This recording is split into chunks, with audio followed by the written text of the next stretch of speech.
Lang ba? Broiler, broiler. Hello guys. Dito kami nagiinom, kinaalis. Sa mga nagtatrabaho, hindi biro ang 5,000. Naka-video. Kailangan mo daw mag-ambag pel sa Turbo Broiler. Ito, papadala natin kay Turbo Tay. Broiler pel.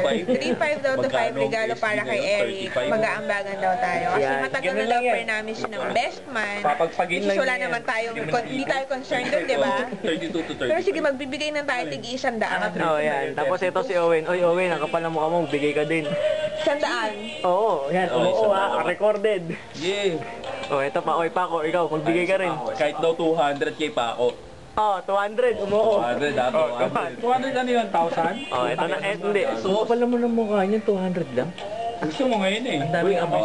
Sige, go! Uy, Paco, teka. Ako ang mangungulekta. Ako ang mangungulekta. Paco, isipin mo. Ang dami mong nakain doon. Okay na. Nakitulog ka pa. Ayan na. Saglit, kago pambili ko gatas to. Ayan na. Ayan na, nagkakagawa na. Sabi pambili gatas. May barayan ko. Kala ko ba hindi mo anak yun? Alam mo nga ba yun? Hindi niya anak, hindi pa isisilang. Ano ka ba? Ay. Kala ko yung... Pero ako, anak mo yung pangalawa? Anak mo yung pangalawa? Ang sabi niya lang, kamukha ni JM. Sigurado na ba yung pangatlo? Si JM, kamukha ni Mimay. Na hindi sa'yo. Yung pangatlo, pare, 3 taon na kami hindi magkasama. Ay, yung pangalawa. Ha? Yung pangalawa. Pangalawa sa akin, Sa iyo yun? Ha? Sigurado Yung ka. kalendaryo, no? Mali araw. Yun yung sinasabi, 5 days before, 5 days after, kalokohan yun.